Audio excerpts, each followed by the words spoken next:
silence your cell phones at this time. Our thanks go to those who help fund these programs through FFRPL, the dedicated FFRPL committee members who curate and organize these events, our guest speakers who so graciously share their time and talents with us, the library staff who help with our setup and production, and the thousands of people who attend each year. We are live streaming the formal portion of today's program to the library's YouTube channel at Rochester Public Library, New York. If you need to access the induction loop in the auditorium, please adjust your hearing aid to the T switch. FFRPL expands the library's impact. Our nonprofit organization raises funds, presents programs, supports special projects, helps to create specialized spaces, and purchases supplemental materials and equipment for the Rochester Public Library. Here are a few examples. One way we raise funds is from book sales on site at RPL's bookstore and online. Our fall book sale will be held from Monday, October 21st through Thursday, the 24th, and then on Saturday, October 26th. We present programs like today's Book Sandwiched in Review. We also help fund and promote library programs such as tonight's lecture and book signing with 2024 Pulitzer Prize-winning biographer Jonathan Eag, author of King, A Life. The event will be held at the Penfield Public Library. Registration is required. Links to register are on both the library's website as well as FFRPL's site. That event is presented by the Penfield Public Library and East Rochester Public Library and sponsored by Senator Samra Brook, FFRPL, and Friends of Penfield Public Library. FFRPL supports special projects like the Greater Rochester Youth Read with guest author Vera Hiranandani. Events will be held later this month at Mendon Public Library and Webster Public Library.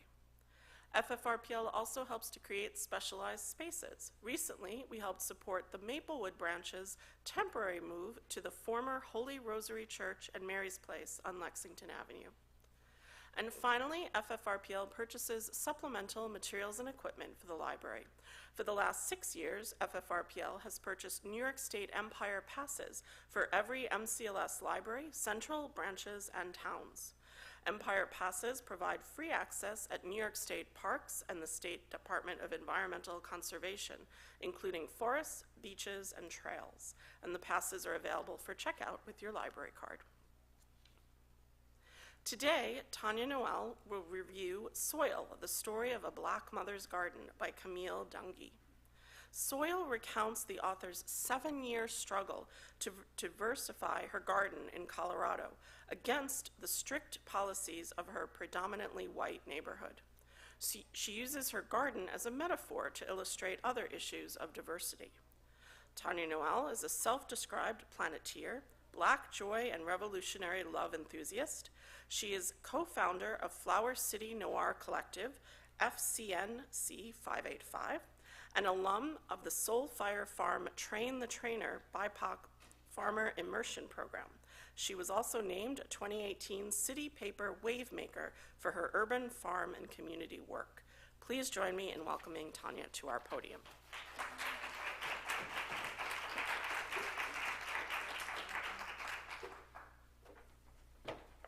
Hello.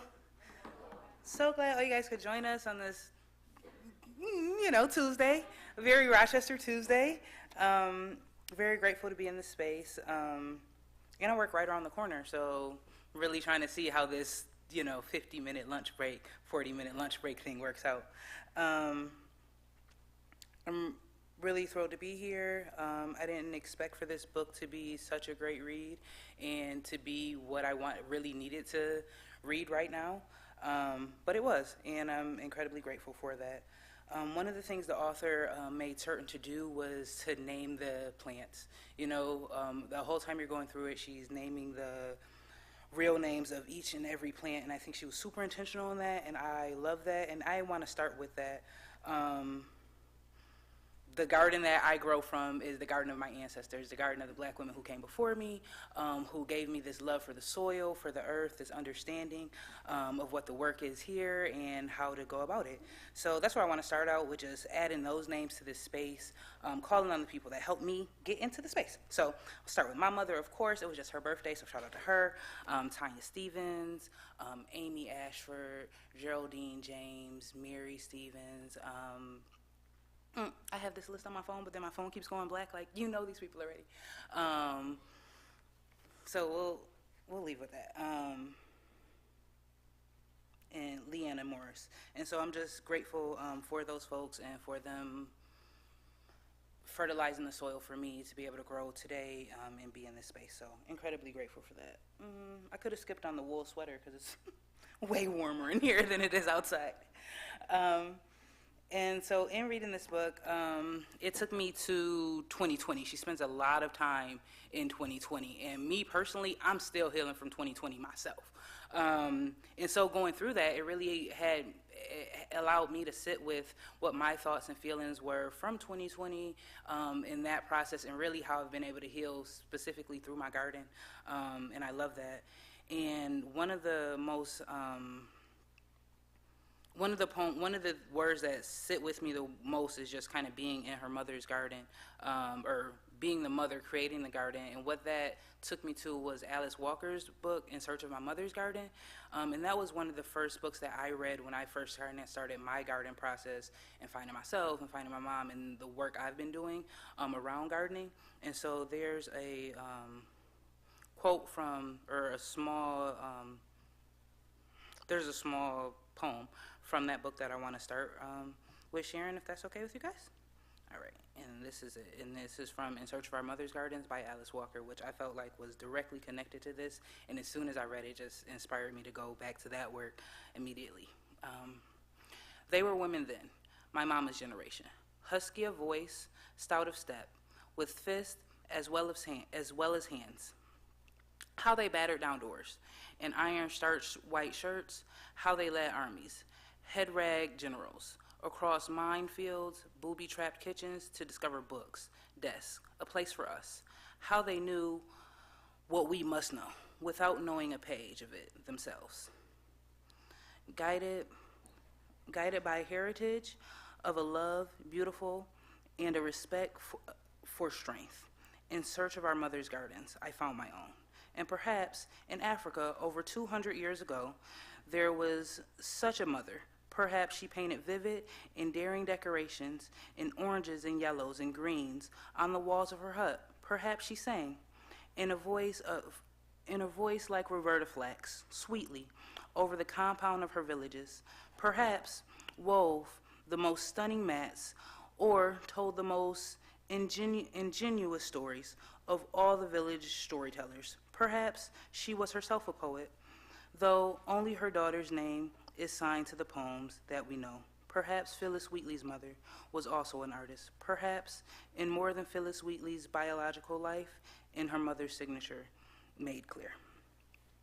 So I really love that work, and I feel like it was a direct connection to the story that Camille was telling this whole time about this patch of dirt. And I did not think you could use so many words to describe just this one patch of soil, but she was able to just really stretch it out and go into just what the difficulties that a patch of dirt can be, but also just the joy that comes from it.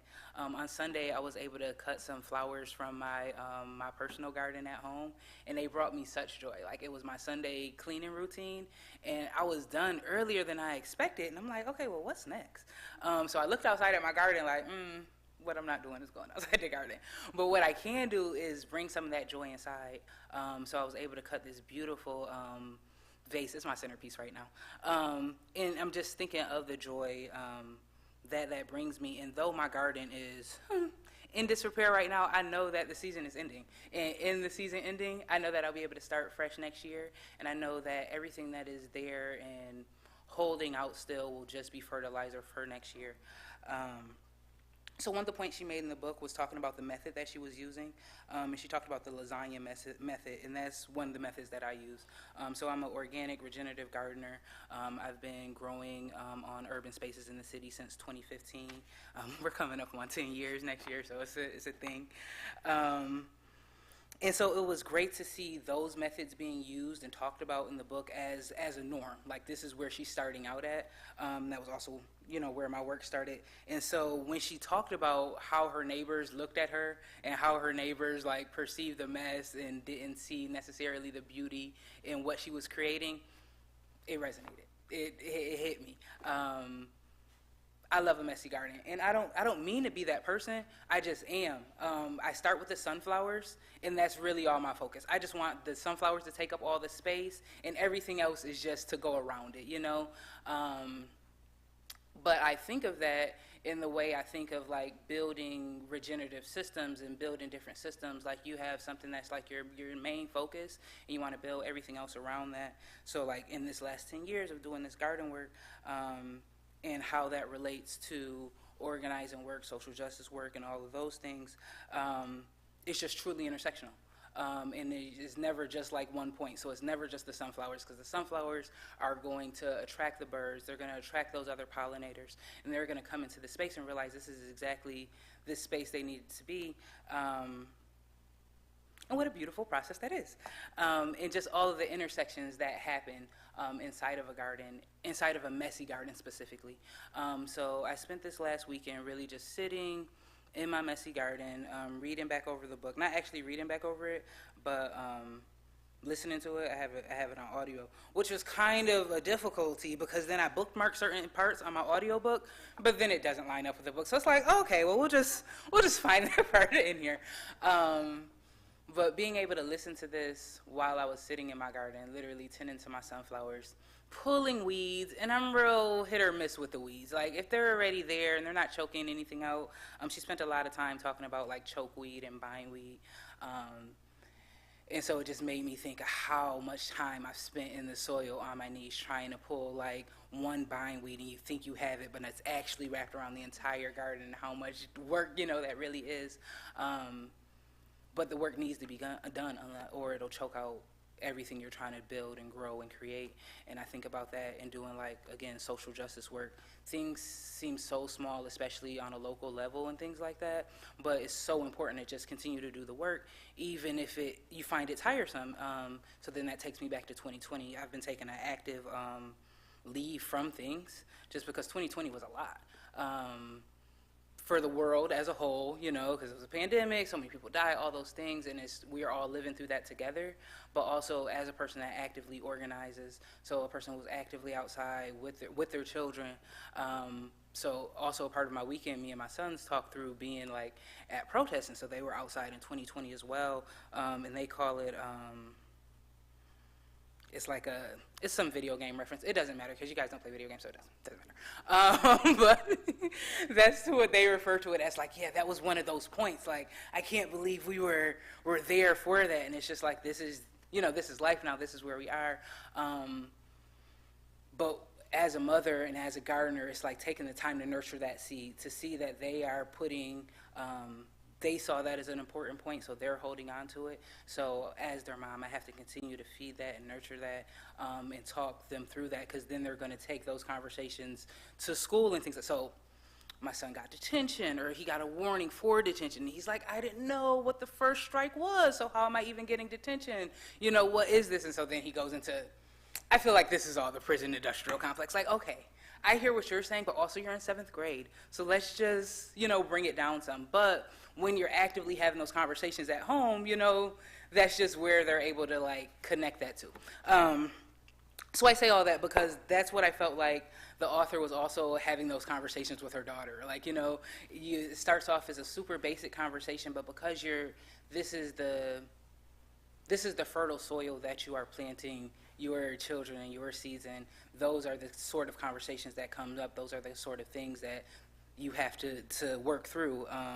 And those are also the sort of things you have to weed out and help them to understand, like, this works for this, but not necessarily for this. Like, I think you were actually just talking in class, And so maybe that was the actual issue. So let's just work through being quiet. And he has amazing comic timing. He really does. And so he's like, well, the test was over, so that was really the point for me to make that joke. And I'm like, I see how you thought that was funny. I really do. But you also see how your teacher didn't. And so so I just see that, again, in taking that time in my garden this weekend, specifically with them. They hate gardening. But I hope that they'll grow to love it. But I also understand my youngest son is 12, and I've been gardening for the last 10 years. So you can understand he's been in the garden a lot. He doesn't want to do it. But we'll definitely come back to it. And again, I hope that these seeds that I'm planting with him right now, they come back out at some point in the way that they worked out with Alice Walker, and in the way that I feel like Camille is working that and with her daughter. And so then there was a poem out of the book that I wanted to read, and that is the part called Origin Story. It's really small. It's outside my window is the beginning of half my poems. The other half starts outside my door. In each case, the window is my body. I am always on the other side of the door.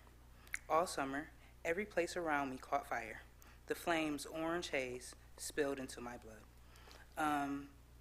And I thought that was a great understanding of what 2020 and since then has been. It's like,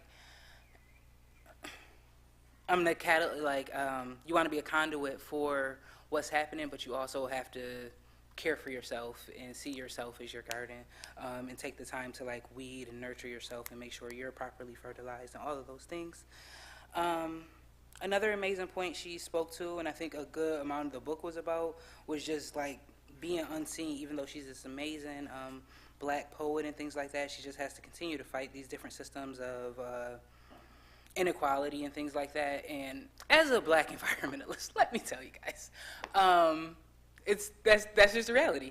The environmental movement sometimes can be super segregated. And so then you find yourself being the Black green person. So I just try to wear green and wear flowers, let people know what I'm here for, and continue to do the work. You continue to make friends and build relationships, because you understand that everyone wants to see the world be a greener place. Even in my introduction, I describe myself as a planeteer, and I understand that that's not. In the 90s, for some reason, they were really pushing environmental justice. It's almost like we shouldn't be in the place we are now, but here we are. So one of my favorite shows was Captain Planet. And in that show, cartoon, kids from all across the world, 5 of them, they all came together. Their powers were water, earth, fire, wind, and then one of them was heart. And so once your powers combine, then the world is yours. And so Saturday, really faithfully. And that's how I become this person I am today. You can't watch it on streaming now, sadly. You can't go back and play it for your grandkids, and I don't know why. But it really played a part in who I am today, in my development, and just me understanding just who the actual bad guys are. And that's probably, again, why they don't show that show. But I think that this book really helps you just have those understandings without necessarily it's not a matter of a call out or anything like that. Just acknowledging this is what's happening. This is how we put these things together to move further. And I mean, we see it every day.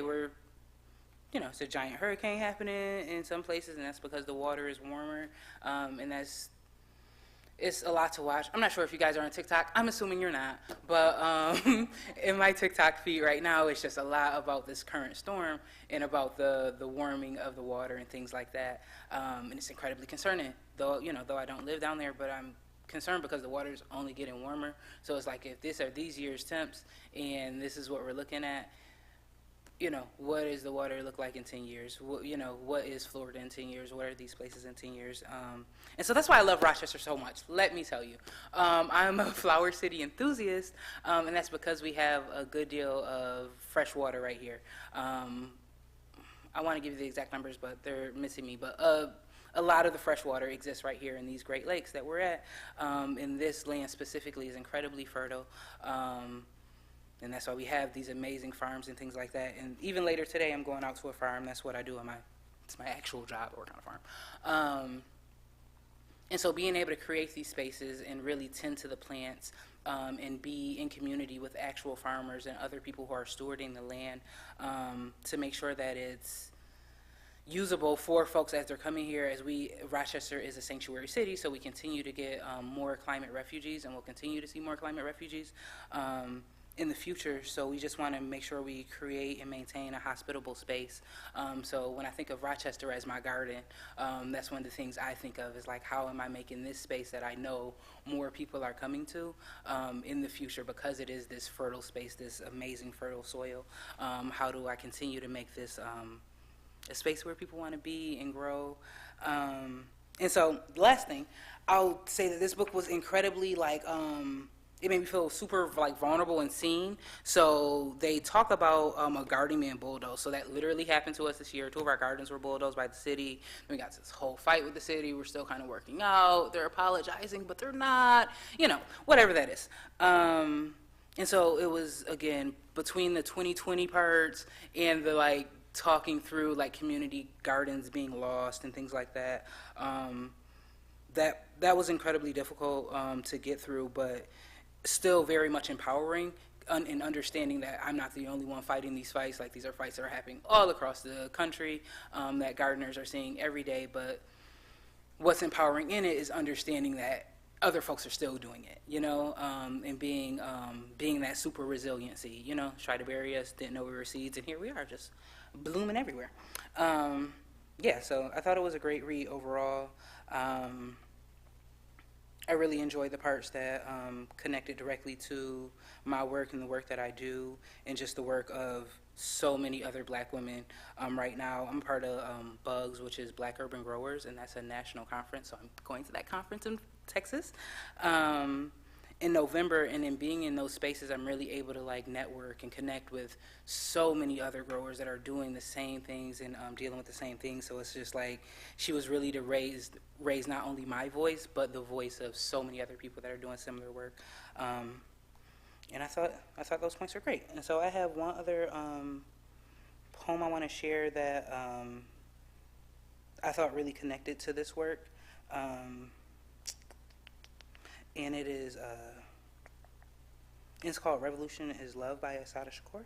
And so I'm just going to do this poem real quick. All right.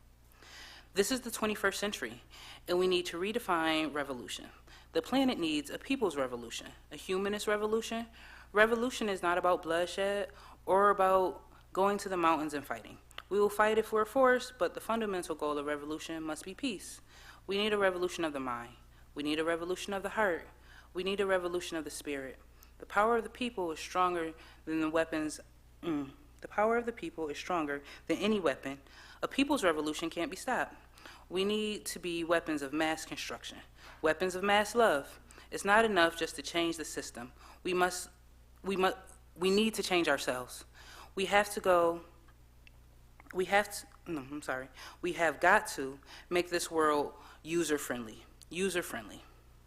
Are you ready to sacrifice to end world hunger, to sacrifice to end colonialism, to end neocolonialism, to end racism, to end sexism? Revolution means the end of exploitation. Revolution means respecting people from other cultures. Revolution is creative. Revolution means treating your mate as your friend and equal. Revolution is sexy. Revolution means respecting and learning from your children. Revolution is beautiful. Revolution means protecting the people, the planet, the animals, the air, the water. Revolution means saving this planet. Revolution is love by Assata Shakur. So that was all I really had to share. And so we had, or is it question time or still more time? We will draw a name. Okay. And then we will take questions. We give away a copy of the book. Okay. It's a great book. If you haven't read it, definitely read it. I have the hardcover, the soft cover, and the audiobook. So yeah. All right. First up, Loretta Hoslover.